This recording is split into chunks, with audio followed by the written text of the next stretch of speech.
Are live here on Jess FM, Jess TV. We are now going live on YouTube.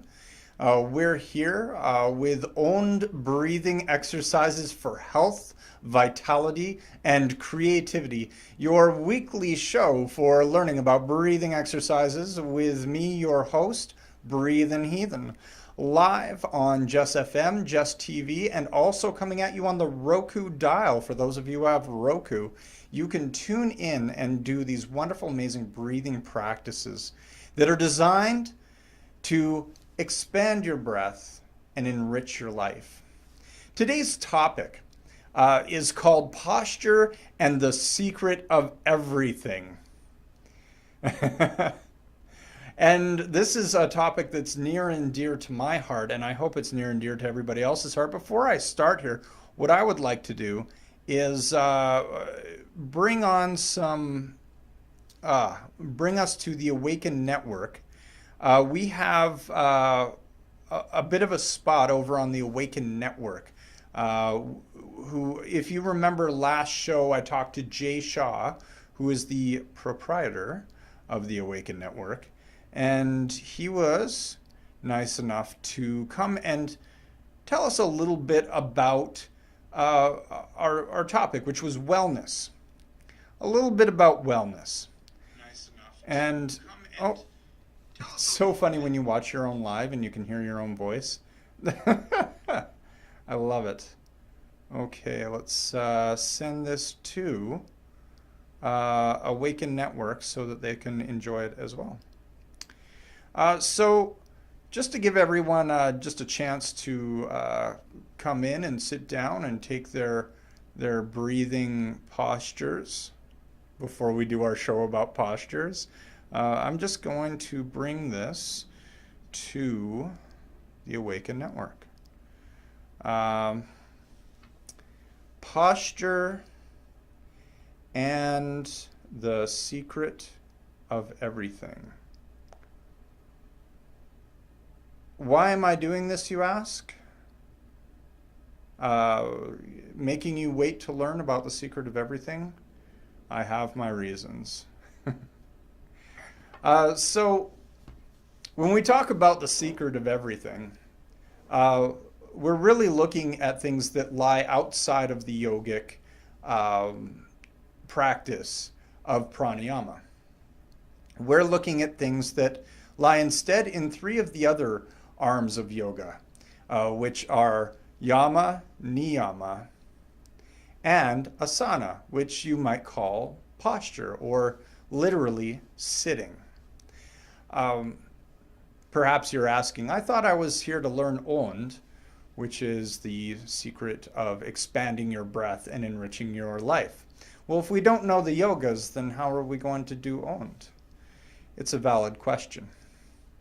So the pranayamas that we've learned in the first two episodes of owned breathing exercises for health, vitality, and creativity were first the full yogic breath, which involves filling all of your lungs from top to bottom. And we practice that breathing with counted measures. Remember, inhale 1, 2, 3, 4. Hold 1, 2, 3, 4. Exhale 1, 2, 3, 4. Hold 1, 2, 3, 4. That was our first episode 2 weeks ago. Now this episode takes some of that and some of the second episode in which we learned balanced breath and we learned about wellness. Balanced breath being the Nadi Shodhana. You learned about making a mudra with your hands and inhaling from nostril to nostril. Now with a different count of inhaling for 4 counts, holding for 4 counts, exhaling for 8 counts. Wow, mind-boggling. And then holding for 4 counts. Now, if you've been practicing this in the last 2 weeks since you've started watching, we're going to take a little bit from those two things and apply it to this concept of posture and the secret of everything. The secrets of everything, oddly, are found in these two lovely limbs of the Ashtanga, called the Yama and the Niyama. And I want to simplify it. I could sit here with my old friend Dave Gibson and talk about Yama and Niyama for the longest time. We could just talk about it over and over and over again because there's so much to it. You learn about ahimsa, which is I guess you could say, non-violence. You can learn about brahmacharya, which is sort of a purity or a discipline of what they call walking with Brahma or chastity. We could do that and talk about theory and theory and theory. But I'd like to simplify it simply by saying that Yama and Niyama, two limbs of yoga that sort of take place in the limbs before the breathing and stretching, are about responsibility and discipline. Responsibility to the world around you, and discipline, which is your responsibility to yourself. That is an oversimplification, and I do understand that. But it's a happy oversimplification because we can understand that these are two things that don't get taught in modern yoga classes perhaps as much as they ought to. I've been to those community free yoga classes with Raj Thapa. He actually did some good lecturing and discussion. And to me, that's very much about Yama and Niyama. So I would say that he was doing it right. But you don't see it in your average yoga class, I should say. And the beauty of discussing responsibilities and discipline before your yoga practice is that within those two simple concepts, your responsibility to the outside world and your discipline, which is your responsibility to yourself, you get the secret of everything. You learn a simple truth that fans of magic have known all along, and I do mean the real magic, not the card game, that every word you speak, every word manifests. It's one yoga teaching that you learn when a good yoga teacher is teaching Yama and Niyama, that there is no wasted word, that word and deed and thought are always in alignment. Whether you choose to conform to that alignment is your level of discipline. Word, thought, and deed are always in alignment. What you say happens. Even in extreme examples, you say, I want $1 million. Well, okay. Here's the work to earn $1 million because $1 million is earned. Out of high school, I give you a job. You're making $100,000 a year. In 10 years, you have $1 million. Seems simple, but if you were direct with those words, if you put intention and meaning into those words, then those words absolutely come true. If you put your intention into wanting a whole bunch of things, then first you want to earn $1 million, then you want to have a rest and not have to work for it. Obviously, these are two intentions that are at odds with each other, and that's why all our lives are such bloody messes. So that is the secret to everything, is knowing that what you speak, knowing that the words that come out of your mouth are never wasted, that they manifest. They are a reflection of thought, and they manifest in reality, in action, and deed. So what does this have to do with posture? This is where we can put everything kind of together. And I need to mind the time because I hope I have enough time for this.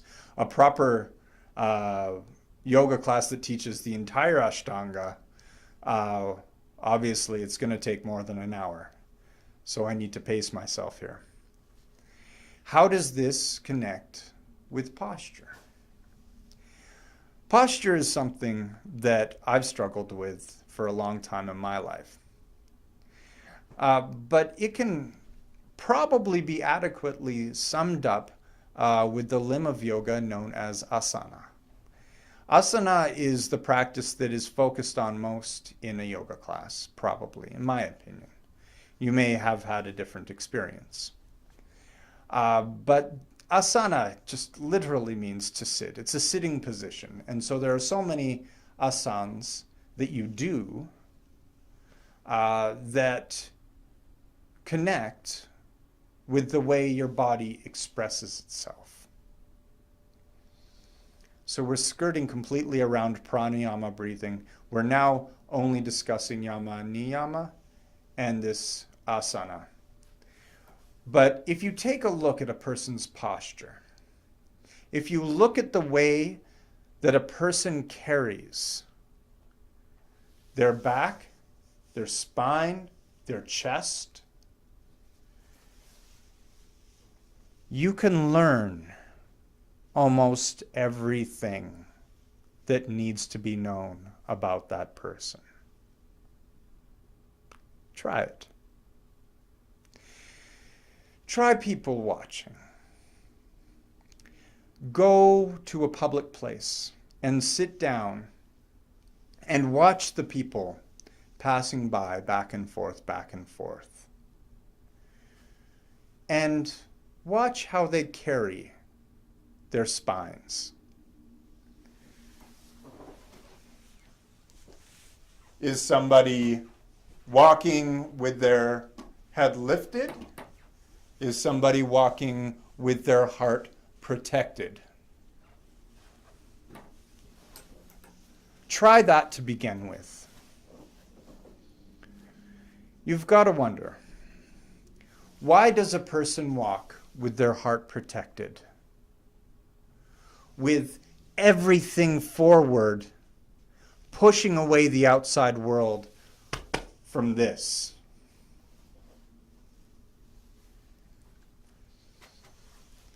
The answer can be found a little bit in the physical sciences, but I've only heard one compelling reason, and that was from a chiropractor once.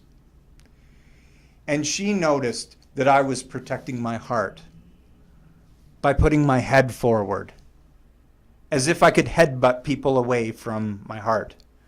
You know? If you actually go through with this exercise and sit in a downtown area, you're going to laugh hysterically when you think back to this episode, because you're going to imagine somebody headbutting people away from their heart. Get away! Get away! Oh, I'll get you!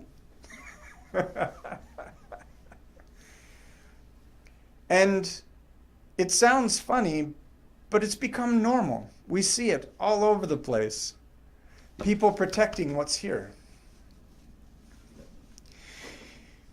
Now, I'm not a doctor myself. I'm not a medical expert. I've learned a little bit about energy centers. And there is this energy center according to the old texts, and it is called Anahata.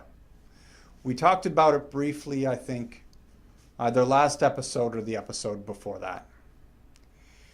The Anahata is an energy center that we visualize here in the center of our chest, not necessarily hovering where our physical heart is, but rather in the center of our chest. In the first episode, we talked about visualizing a line going straight up to the sun, connecting right here to our Anahata energy center. And that posture is ideal for owned breathing. Because as you can see, it lifts my heart. It forces me to carry my spine in alignment with itself. That line going straight to the sun. straight up above me, connected right here to my Anahata energy center, the center from which I feel, the center that takes the most damage when I've been abandoned, when I've been hurt, when I've been attacked. All that damage comes here. You can even visualize when someone's throwing some nasty negative words at you. Maybe they have the courage to do it in person. I don't even know if I'd call that courage. Maybe they hide behind a computer screen and throw little tiny daggers into your heart. Ooh, I'll get you. Ah! Thanks, social media. It all goes here to your feeling center. Makes you question your self-worth. Makes you question who you are. Makes you question whether you're worthy. Makes you question if you have anything valuable to share to the world. And the more of these little daggers, the more you feel hurt there and you want to protect it.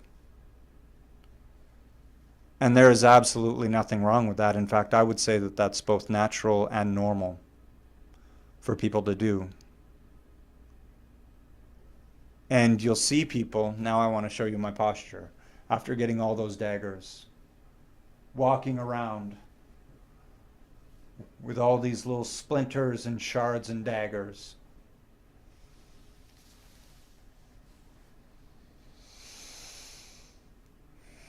If that's where you are, I hope that you can watch this and feel love. If that's where you are, I hope that you know that that's not where you have to be forever.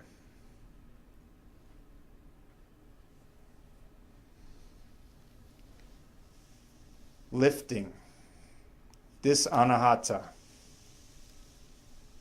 gives us this posture, this triumphant posture.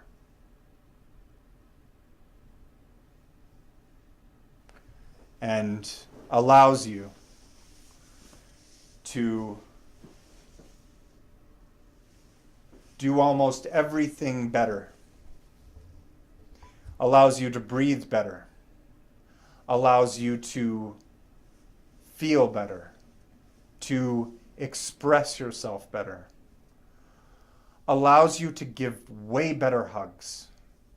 COVID's almost over, and now we can do this. This posture, where your heart is lifted, is the first part of the posture I would like to show you today. And I will connect it to our discipline and our responsibility in a moment. The second part of the posture, this is our root posture. So we've got that we can alleviate our anahata, that we can alleviate the burdens in tandem, one and the other. We'll start lifting our anahata, and as we do that, we will feel more confident. As we do that, we will feel more open-armed. We will love others, and we will accept love from others. The more that we love others and accept love from others, the more this posture will lift, and the more it will allow us to walk without protecting our anahata. The second one, the root, is another posture. And I've heard it described as a bandha or a lock, mula bandha. It is called the root lock of the Muladhara chakra. And at this root, we can find even more posture. At this root, we can find even more strength. This root energy, down here around where they say the perineum is, this is the place where we connect. When you're sitting cross-legged on the ground, you can play with this part of your posture. The Muladhara grounds and connects you with safety and security. And it's a little bit about that anahata love that we talked about before, but not the same. This posture down here, this root posture that grounds us and keeps us stable, it is connected to our own sense of belonging where we are. Some yoga teachers will call this family. Some might call it financial security. I don't know if I would be so bold. Some people are missing their sense of family or missing the support of family. Some people don't have that security. That does not mean that it is not available to you, but that part of your posture might be a little bit more difficult to master, if that's the case, but not impossible. Nothing in energetic work is impossible. The rooting aspect of the posture, being rooted, can apply to knowing yourself and knowing your community. But before we do that energetic work, let's try a physical aspect of the work. To root yourself, try to flex your root upward, lifting your pelvic floor. Lifting your pelvic floor upward, if you can do it. Lifting that pelvic floor. You'll feel it when you feel it. Seek out spiritual masters and yoga masters to find out how best to lift and lock your Muladhara. But the best way to do it on your own, sitting there, watching us here on Jess FM, Jess TV, or Roku, is to suck it up. Suck up that pelvic floor. Lift it up. Feel that rising energy that is rising at the same time as your heart is lifting. So it's coming from your root and it's coming from your heart, your anahata, your chest. 1, 2, both lifting upward. So there's two parts of your posture, your root and your heart. The more you lift upward, the more you feel grounded, the more you feel stable. The more you can do asanas that require balance. One way to also help those asanas that require balance is to find a focal point or a drishti point on wherever your gaze is fixed. And that will allow you to be more balanced and more rooted. But just remember those two actions of lifting your heart and lifting your pelvic floor.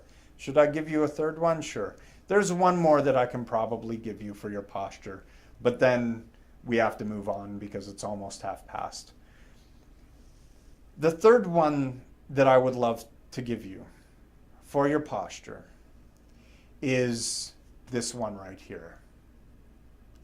Now, we've talked about the feeling, the emotions, the emotional self, symbolized by this energy center of the Anahata. And we've talked about community or family or grounding or rooting down here in the energy center that is your Muladhara. But what about progressing and going forward in life? Because owned breathing very much is about enriching your life through transformation, through progressing, through becoming, and through manifesting. And I think this will take us nicely to the next part. This right here, if you can imagine, if you have this learning in you, imagine where your diaphragm is. It sits at the base of your lungs. It's about halfway down under your chest, halfway down your torso, above your stomach, sort of right here in the center of it all. So imagine in the center of it all, your solar plexus sits roughly around where your diaphragm, or your breathing muscle, the muscle that contracts and expands when you breathe. This is where we also have a very important power center, energy center. And I'll just, for the sake of simplicity, call it the solar center. The sun center, if you like. Your place of power. Your Manipura, your power center, your way of creating, manifesting, and progressing in life. That power is right here in the center. And you can kind of tell when someone punches you there, whoo, you get winded. It's not because someone's punched your power center, it's because someone's punched your breathing muscle. But it definitely takes the power away from you. One way that you can increase your posture here is through the other two postures I showed you. Lifting your pelvic floor, lifting your Anahata, your heart center. And allowing and being aware of this power center to flow upward as well. So we've got 3 places of posture, much in the same way as in the first episode we had 3 imaginary sections of the lungs. Is this a coincidence? Maybe. I haven't looked into it. There are no coincidences. If while you are lifting your heart center and you are lifting your pelvic floor, you can also be aware of your power center. Lift it upward. There is one breath that you can use to aid in lifting your power center upwards, which, oh, why not? Let's do it. There is a way, and it's called many things. I know it by the breath of fire. Fire breath, solar breath. This really activates your power center, is when you blow out all of your air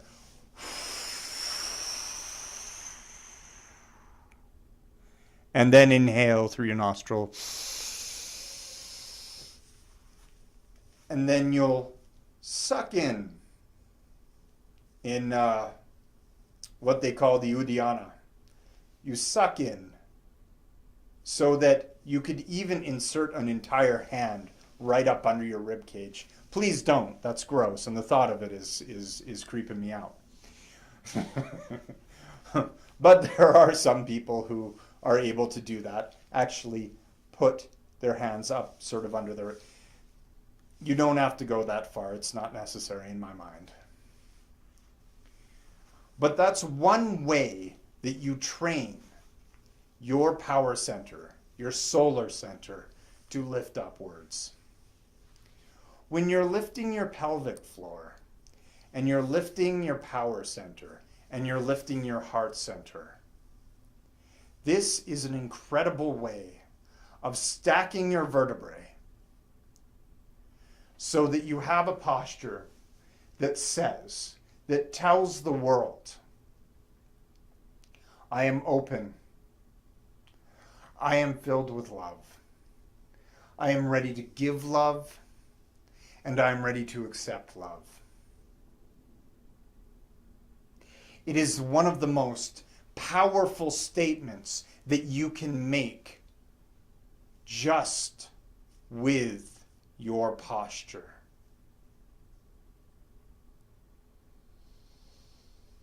And I want that to sit for a moment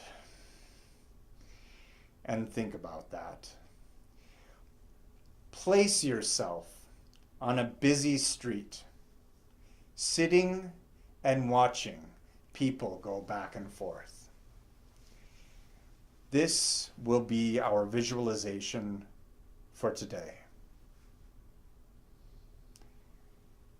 You're seated outside of your favorite cafe, in a chair, behind a table,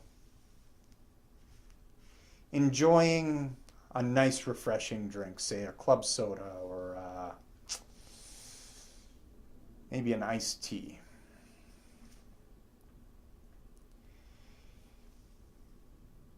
As you sit, you become aware of your surroundings. Wherever you are now as you're listening to my voice, let that room vanish. Allow your eyes to slowly close and allow yourself to become part of that scene I was describing, sitting in a chair, watching foot traffic go back and forth, back and forth.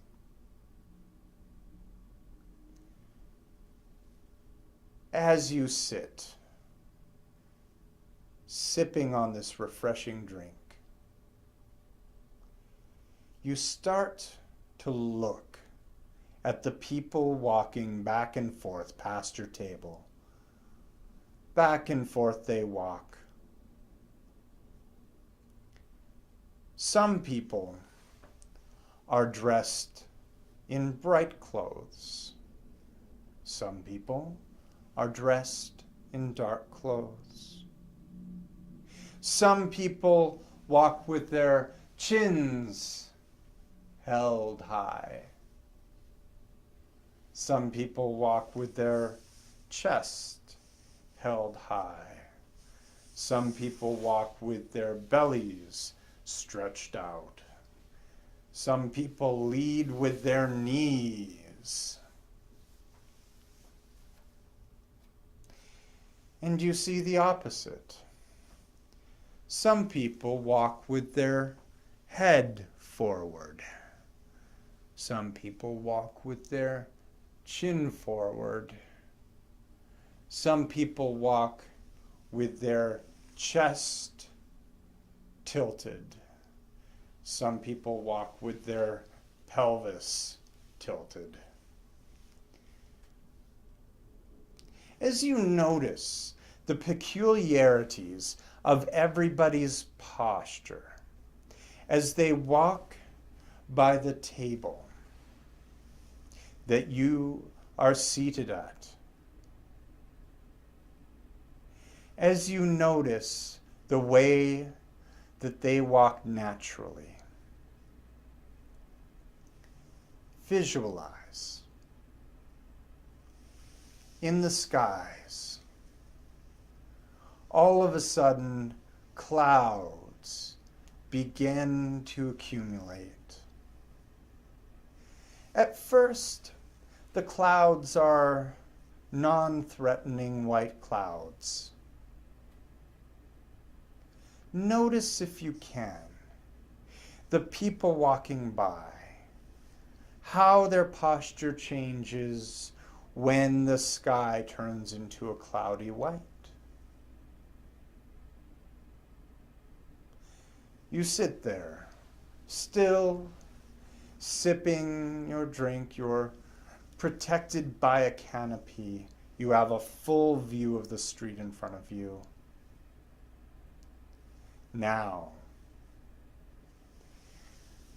darker clouds start to come into the sky.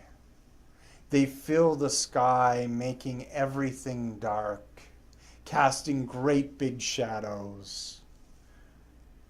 No water has fallen from the sky yet, but you notice that the people walking by your table have changed a little bit with concern for the oncoming weather. Notice their posture. Notice how they walk now. A little bit quicker, a little bit faster, hoping to get to their destination before the rain starts coming down. Still, you sitting there, sipping your drink, enjoying this lovely people-watching adventure. Now, the first drops start coming down. The first drops of rain coming down onto the street in front of you. Now, look at the postures of the people walking by your gaze. Now they're going a little bit faster. Now they're starting to speed walk. Now you notice their posture as they become more frantic.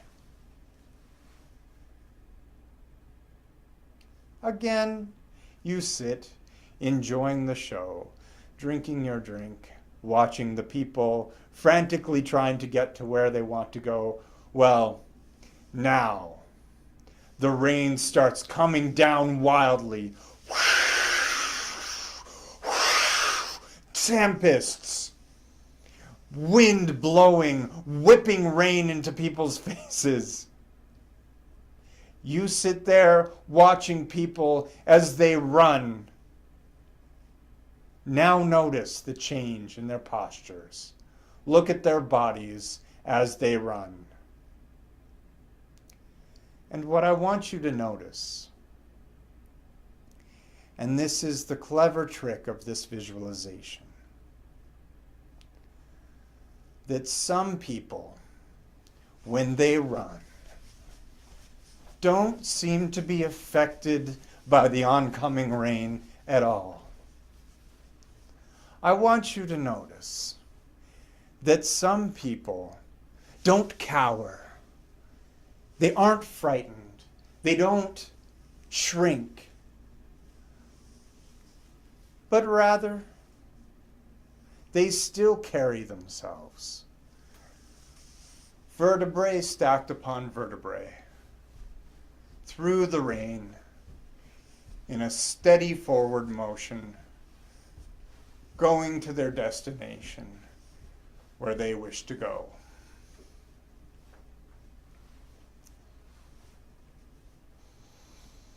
Take a deep, deep drink of that refreshing drink, finishing it off. Get up from your table and walk inside. As you sit down inside the cafe that you were previously sitting outside of, reflect on how the changing of the weather in the skies from one phase to another phase to another phase to another phase affects some people and affects some postures and does not affect others. Now picture yourself and the way you carry your body. Picture your spine, your vertebrae, and how you choose to carry them, how you choose to stack them. Take a nice, deep, long breath. And feel your vertebrae all stacked, one on another, each on each other. Lifting your heart, lifting your pelvic floor, tucking your wings, gazing straight ahead. And feel how the breath that you take into your body gives you the power to weather anything that the sky can throw at you. This, friends, is the power of the lifted heart and of the firm ground. This, friends, is the power of opening up. And your posture can help you do that.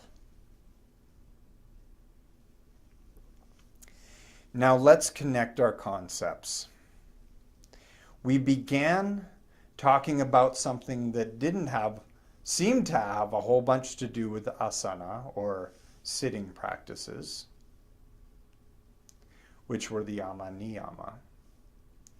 And then we progressed to talk about the sitting practices and developing our posture. Of course, I didn't stand here on screen and teach you a yoga class. That's not really what I'm here for today. However, now maybe you can see the connection between your responsibilities and your disciplines and your posture. I feel like we grow up being told by so many people that we must acknowledge our responsibilities and our discipline. That we must have good study habits, that we must have good nutrition habits, that we must have good exercise habits. Why do our parents tell us this? How does it benefit them?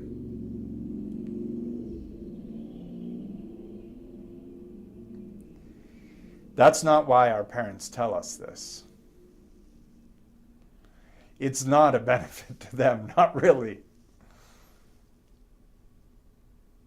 It's because it benefits you. Your responsibility and your discipline is something that you can do so that you can be that person out in the rain, undeterred from going forward and progressing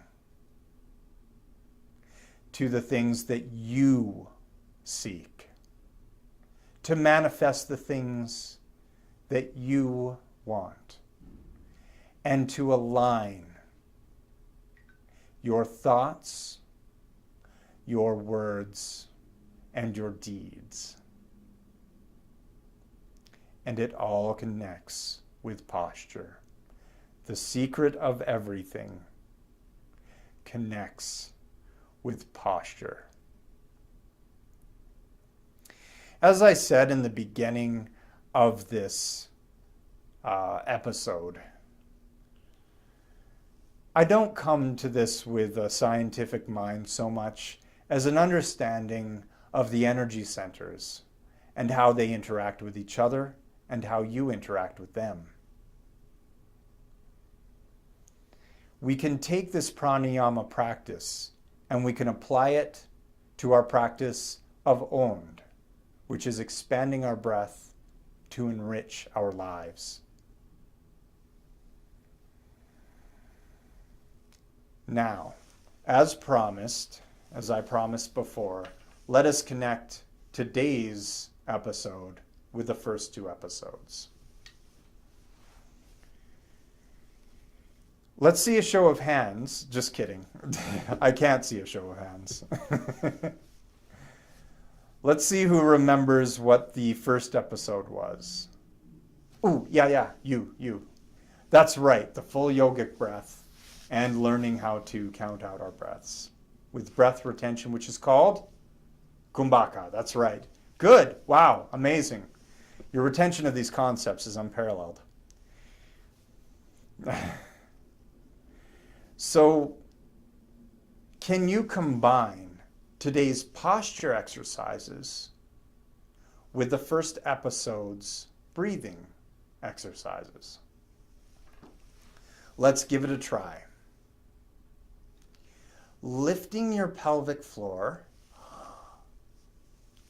lifting your anahata, your heart, and strengthening your solar region or your core, heart, core, ground, or root. Let's combine this with the first week's exercise of the full yogic breath. If you remember, we're expanding our belly, we're expanding our rib cage, and we're expanding our shoulders, while lifting our pelvic floor, lifting our heart, and lifting our power center. Pretty difficult, right? And inhaling, holding, exhaling, holding for equal measure. I'm really asking a lot of you, and I understand that. It's not all going to come at once. You need to practice, replay, go back to Jess FM's YouTube or Roku or Jess TV. Go back to that, play it again, and practice it again with me. Learn it again and make it your own practice. But let's give it a try. Lifting the pelvic floor, lifting our heart, opening up and lifting our solar center. Inhaling. Holding. Exhaling. Holding. Try it again. Inhale. Hold. Exhale. Hold. And a third time. Inhale. Hold. Exhale. Hold. And relax.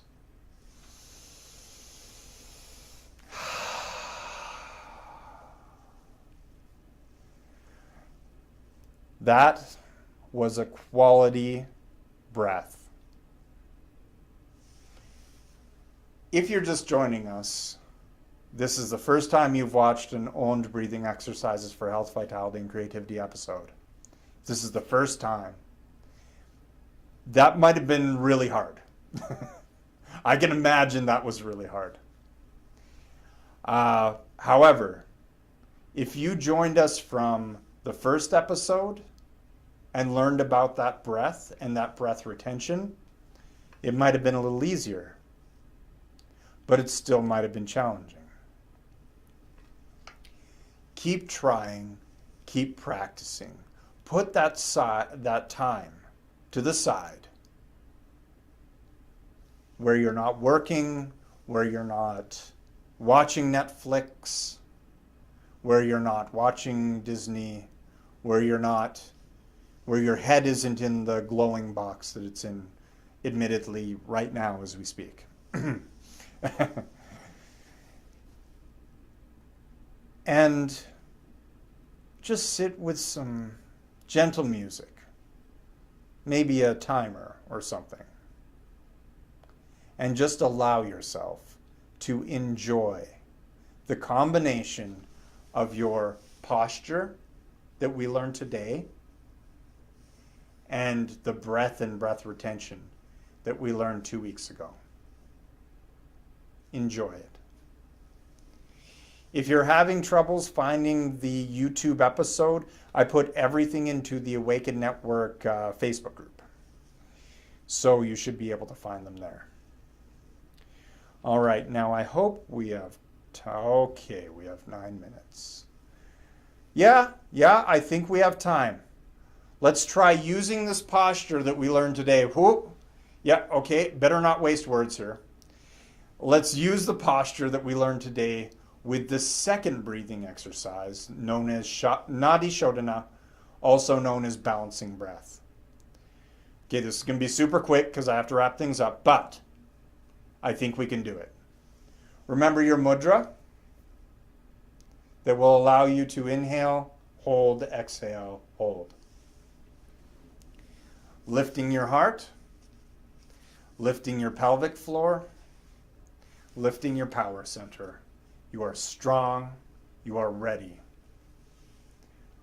With episode 2's breathing practice of Nadi Shodhana, starting with your thumb against your right nostril, inhaling through your left nostril. I sure hope that you did your neti pot, because otherwise this is going to get wet.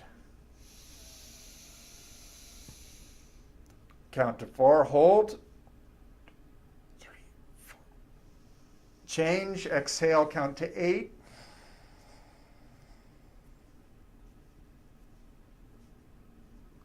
Hold, count to 4. Now inhale, count to 4. Hold, count to 4. Exhale, count to 8.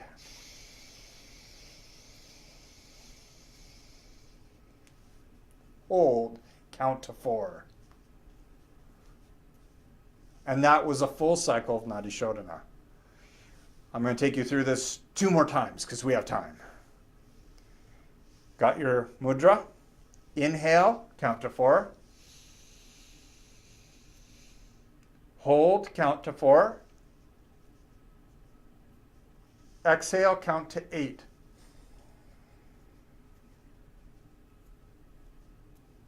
Hold, count to 4.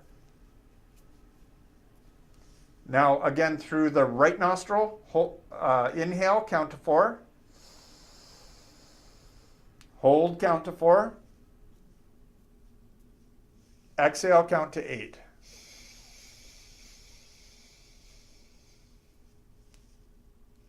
Hold, count to 4. Okay, we've done 2 cycles of Nadi Shodhana. We still have time for 1 more. Remember your mudra? Let's make this one count. Heart is lifted, pelvic floor lifted, gaze straight ahead, solar center is lifted. Blocking your right nostril. Inhale through your left nostril, count to 4. Hold, count to 4. Exhale, count to 8.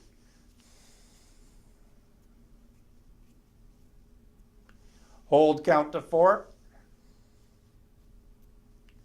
Inhale, count to 4. Hold, count to 4. Exhale, count to 8.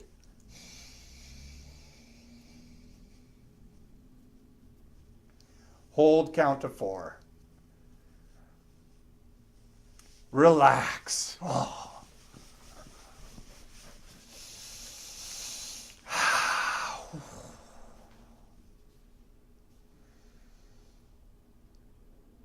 Check in for the remainder of this episode, which has been chock full, which has been filled with posture and visualization and discussion on our discipline and our responsibility. We have just looked at the secret of everything and its connection with our posture. We've built that posture and we've used it to expand the expanding breaths that we've already learned in episode 1 and episode 2. It always amazes me how much we are capable of doing in this short space of 1 hour. Always amazes me. If you take those incredible breaths and practice them with that incredible posture, you most certainly will both expand your breath and enrich your life. Now, before I run to the end of my time here, I would like to encourage you to get on YouTube and seek out all of the amazing shows that Jess FM and Jess TV has to offer. I would like to encourage you to go to the Jess FM website, seek them out on the World Wide Web, and find them on Roku. I will also tell you that all of my breathing exercises can be found in the Awakened Network. So accept no substitute. There are a few imposter sites that are also called the same thing.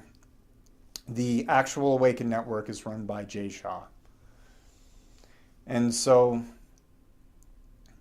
to close, thank you, Jesse, for bringing us here today and making these miracles possible.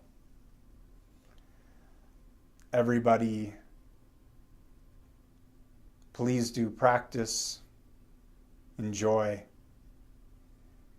and don't stop breathing.